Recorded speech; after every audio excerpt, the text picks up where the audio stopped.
Hey guys, a few weeks ago, I had the opportunity to speak with video game composer and sound designer George Alistair Sanier, also known as the Fat Man. He's been working on game audio since 1983, and he's also the author of his book titled The Fat Man Game Audio Tasty Morsels of Sonic Goodness. Okay, sorry. Look, that title just demanded a dramatic reading. I had to. Anyways, it was published in 2003, and this guy is a real OG in video game music, with over 200 titles to his name. Some classic games include Putt Putt Saves the Zoo, Wing Commander 1 and 2, and The Seventh Guest. If you want to hear some of his title works, you can check that out at thatman.com. Super cool guy, great to be able to speak with him. Without any further ado, let's get into it. So, thinking back on your 40 plus year career working as a video game composer, what would you say, so what success or failure would you say you're proudest of, and why? Oh, I like being proud of a failure. I like that a lot. Yeah. I think the biggest success, I mean, leaving specific projects aside, um, but especially during the time of when we were doing when Team Fat was elaborating on the score for Putt Putt Saves the Zoo. That was a specifically happy time. And the fact that we accomplished it the way that we did, and that we did so many things the way that we did, we sort of took on the challenge of running a business after the fashion of the Monkeys TV show. I mean, we're just the goofy guys. You sort of see it in the videos of the Beatles doing the Beatles special Get Back on the Disney Channel. That one of the lessons is they sort of goofball great art into existence, and we, you know, we set up an environment that was basically a tree house, and mom and dad aren't coming home anytime soon. And we worked together in funny cowboy outfits with pet ferrets and cats running around and goats next door. The loudest sound. We moved out of town, so we were in Leander, Texas. We didn't need soundproofing in our studios because until the train's gone by and the goats stop making their sound next door, and then you could record it whatever you want. It's good and quiet. And, we did that, and but the pride I have is in having a team together, four men, two women, uh, and the women were in critical support roles. Basically, Linda ran the all the practical aspects of the studio, and Teresa ran all the aspects of marketing and promotion. Um, and then the four guys were composers and producers. And it was just great. It was joyful, and just showing the world that it's beautiful. Just showing the world that we have to be a four-letter word, and have it be even fairly ethical. Um, and it's still something that we can all look back on and not go, "Wait a minute, that was a ripoff." You know, where sometimes you get invited these days. You get invited to something supposed to be that friendly environment. Hey, you can ride your scooters up and down the halls, and really basically that's a trap to get enthusiastic people to work cheap. Um, and this one kind of wasn't like that. So I'm very, very proud of that. Um, and there. And then as far as mistakes, I will say a mistake that I was proud of, if you don't mind my rambling on. One time we were out at Leander, at our studio in Leander, in this little town. Only had like a It didn't have McDonald's yet. It didn't have fast food yet. It had a barbecue place, and if you drove like a half hour, you could get to a Whataburger. But if you drove for an hour, you could get to I think it was Mexican food or Chinese food. And we had a little project we had called Project Saddle Up, where we set the goals of getting ourselves the cars of our dreams. Teresa had just gotten a Jeep, and I had a couple of weeks before gotten a Miata. And and let me also say this was in the middle of the biggest drought in Texas history to that date. So I parked the Miata in Leander. Teresa comes up in this brand new Jeep. We're like, this is great. We all pile in the Jeep. Let's go somewhere. So we go out to Mexican food. As soon as our food comes, the sky turns black and the rain is coming down. The only person who didn't get in the car was Dave Govett. He was still back at the studio. And when we got back, he was in the Miata with a cup, I think a big gulp cup, and he was scooping top down. He was scooping water out of it and bailing out the thing, and saying, and he was saying, "Oh, I couldn't put up the top. I mean, there's only so much you can do with that. I realize you don't need keys to put up the top on a Miata." And the thing that I'm proud of is that it just busted me up, and and so I thought, well, something is in place here. There's something good going on if I can laugh about this, because it was really funny. And so it showed me that some of the stuff is just stuff philosophies that I've been running actually had taken root to some extent in me, and I was like, okay, good confirmation, good. So there's a failure. It's interesting because like my grandmother has always told me failure is an opportunity to learn something new, and it's cool to see that like people acknowledging that. And I think the majority of mistakes can be seen that way. Honestly, I Yeah, think you just got to look on the bright side and see how you can learn from this, and that's a good thing. But yeah, yeah. thanks for sharing. Your grandma's right too. You actually can't learn anything without making mistakes. Actually, as I hear those words coming out of my mouth, I remember we had Ralph Baer over for a while. He invented video games. The game Simon, where Like, there's a little I mean, disc and it lights up red, yellow, and you go red, yellow. I That have that. Yeah, it's really old, but like I yeah, have that like in a tub somewhere. yeah. Well, Ralph Baer invented that, and he invented the concept of video games. So, Wow. so we used to hang out a little. And I remember Cindy, my wife, saying, "Ralph, as he was taking off, to go back to where was he, Connecticut or New Hampshire or something." She said, "Man, I've learned so much from you, Ralph. I never learned a goddamn making mistakes." So if Ralph says that, then I think we can all say it. Yeah, very telling. So, about 27 years ago, you had said in an interview referencing a potential career making music, quote, if there's anything else you can do for a living, do it, end quote.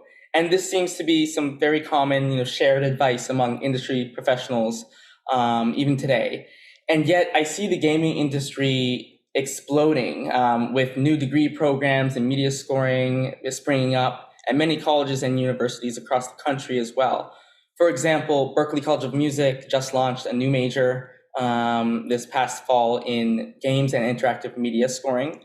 So, in today's climate, what have you observed about the viability of a career in music and sound design for video games? Well, first of all, when I said that thing, there was also a secret sauce in it. I said, if there's anything else that you can do, uh, because every once in a while I'd run into a friend of mine who would say something like, "I'm gonna quit playing music," and their counselor would they'd say it to their counselor, and the counselor would say, "Oh, okay, well, go ahead and do it if you can. You can't, can you?" And he goes, "No, I can't." So the secret sauce is for some people they won't be able to do anything else because the motivation and the focus will be so clear. I cannot predict what their fate will be, but it will play out. What have I observed? Uh, Even back when I was on the board of advisors for Full Sail, I felt a twinge of guilt for being on part of the system that trains people, that takes money to train people for a career that has a lot of butts and not that many seats. I continue to feel that whenever I give a talk on how to do game audio, and I feel that way when I look at all these degree programs, and I feel that way actually when I teach music. I'm teaching in a community school to kids who are at risk, and I'm teaching music. What I found there, I think, applies to as a blanket to this whole question they're asking. And that is that that when you learn to do something thoroughly, you're not just learning to do that thing. You're teaching somebody to do something thoroughly. You're not just teaching them to do that thing. You're introducing concepts. You're teaching them. At the core level, at the granular level. If I teach a young person to play three chords on a guitar, um, just the gratification that they're getting from that, and the ability to do something and get something out of it, just that little loop. Now you've started a spark, and the spark grows and becomes a fire. It's like, wow, now I played a song really well. And I think that, you know, that other person heard me and thinks that I'm kind of cool for having done it, or now I'm going to try to put a band together. Oh, now I've got a group of friends. We're going to do something with the band and we're going to fail. Well, hey, we just learned lessons together. Now our band is now, we're going to program games. We've got some skills and we're going to do that. So the lessons that you're learning in game audio are applicable to other things. You're learning community. You're meeting a group of connections. Hopefully it's not all just online. But in those circumstances, you get in with young uh, game developers. You get in with upcoming musicians. You get in with programmers. You get in with people who are selling gear.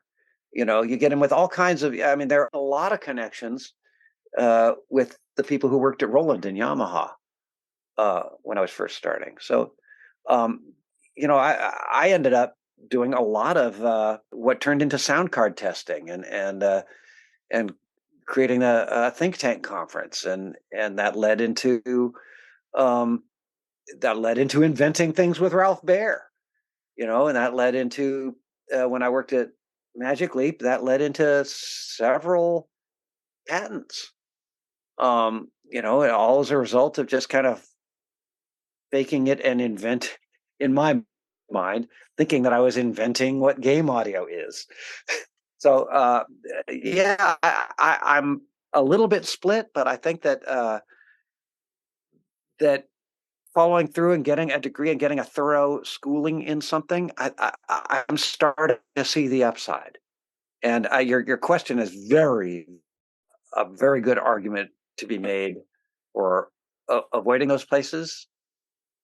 But currently, uh, there's a lot of swell stuff going on in those places. You were mentioning like sound testing sound cards, so that sort of brings me to my next question that I think I forgot to ask. So with the evolution and advancement of video game hardware and software, how has the music evolved alongside it over time?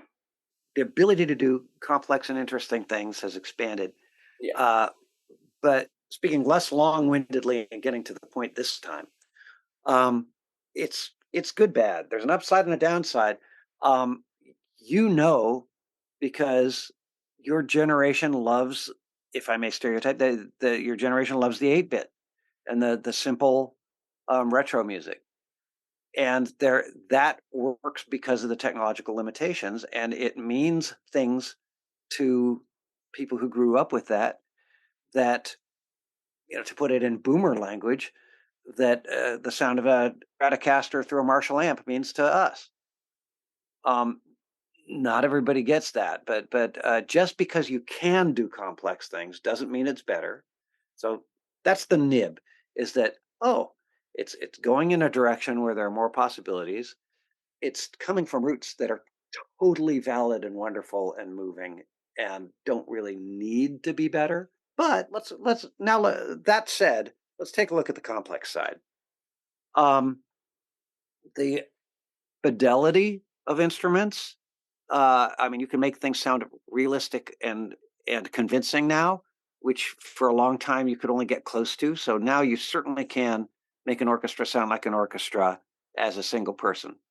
What that also means is that a single person is having to do all the work of every member of the orchestra, and they're having to work uh, a lot harder because not every one of those things is their instrument, and they can't just do the touch on a string and touch on a bow.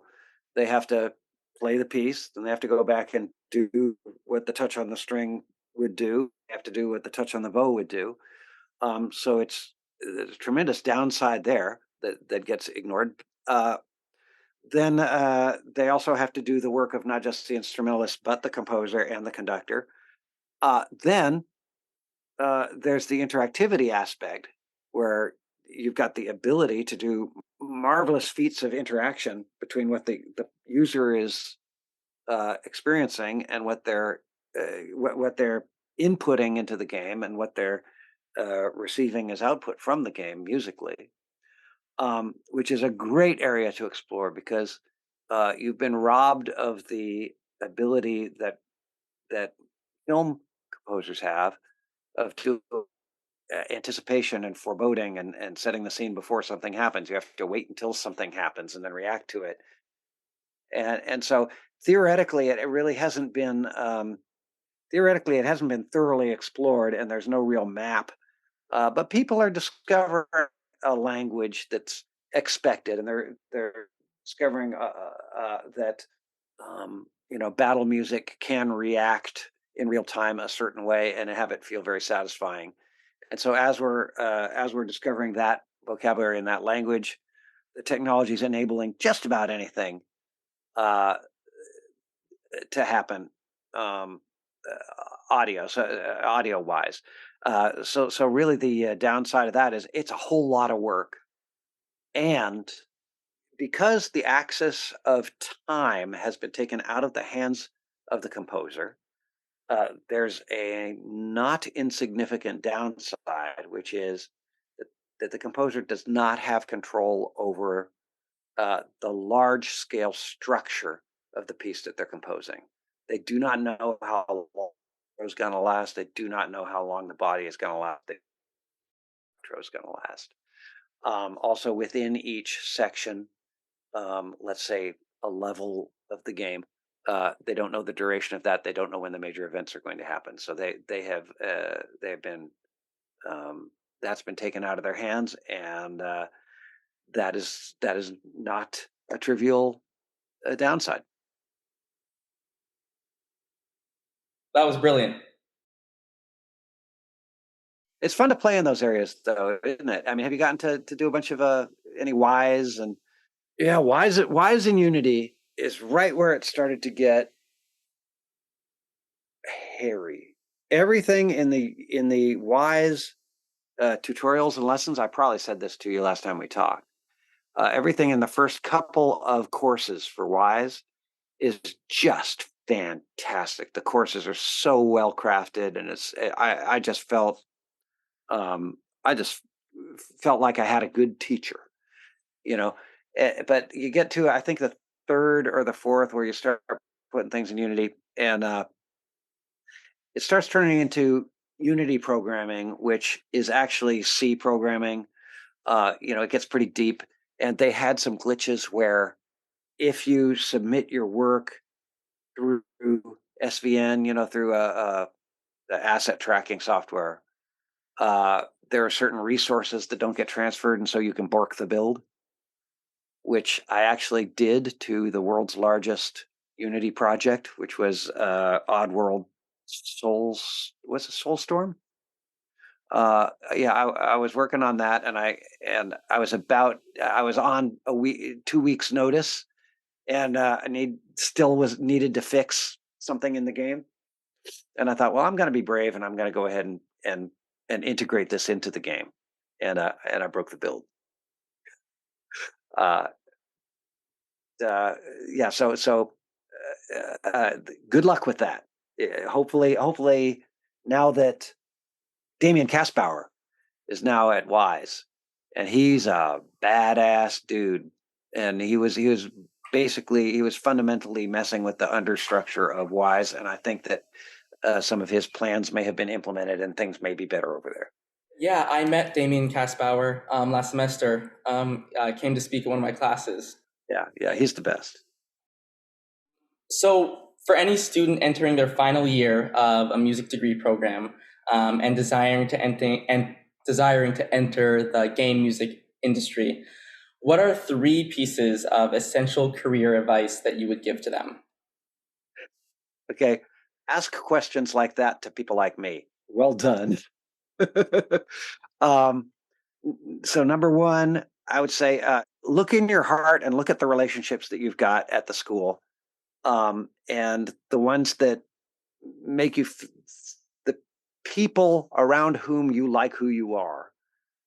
Note that and nurture those relationships, and sincerely, don't just glad hand them, but um, you know reach out to those people and really establish a good connection with those folks, because they'll be your friends forever, and and that will be good for your career, even if it's, wow, the career is going badly, can you hire me? Okay.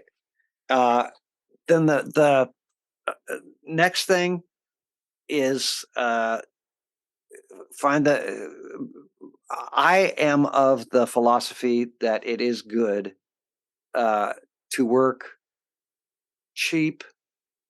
And by cheap, like, give me $1, buy me dinner, is really okay until you work cheap until you get busy, and then if you're too busy, you raise your prices. That was not everybody's for that, but uh, I did that on my way up, and I did it again at moments uh, when my client flow was low. And if if if if the universe has gotcha, and it does, um, then each time you'll either be able to get really busy and panicked and raise your prices to get those clients to stop calling you all the time, or you'll learn a lesson that you badly need to learn. So I would say, uh, work cheap, show up, and let's see, do we are we up to second? Thirdly, uh, show up on time and do what you say you're going to do. Um, that will go much farther than any amount of genius that you slather onto a project. People are not looking to hire geniuses generally; they're looking to get the doggone job done. And if you can show up on time and get and do what you say you're going to do and do it early, um, then that's really appreciated. And you'll just kind of by habit, they'll call you for the next one. So that's and I'll even give a fourth one. Just get into that room. You need to get into, as the writers in Hollywood say, get in the room, get on that project, um, and then you'll know what to do. You know, uh, and if you just go a long time and don't get onto the project, pay attention to other opportunities, because there may be other things that you actually like doing better than this. Because part of this is waiting around, and part of this is talking to other game audio guys, going thinking that they're doing well or thinking that they're doing poorly, and not feeling really great about them doing well and not feeling great about them doing poorly. So you got to figure out, you got to navigate that, and be glad when your friends are doing well, be and if they're doing poorly, uh, learn the lesson. I don't mean, don't be glad that they're doing poorly, but at least know that you're not alone. If you're doing badly, or if you're doing well and they're doing poorly, give them a leg up. Yeah, thank you so much. And, I was really looking forward to asking this specific question as well, because my impression of you is that you're someone who's very positive and also very inspiring and very real. Take care and stay safe. Have a good one. All right, we'll see you later. Oh wait, it always got to end with a team fat high five. It's like a regular high five, but you miss and you make a sound effect. Okay. At 1, 2, 3. Oh, I like that. Yeah. Take care.